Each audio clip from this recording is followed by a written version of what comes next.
काहे ना बनवला दर्द दिल के दवाई।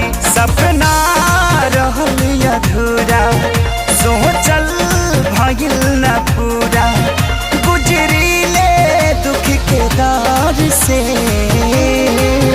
बस ये तने कराए राम जी, दिल लगे नया बुके हुआ से। बस ये तने कराए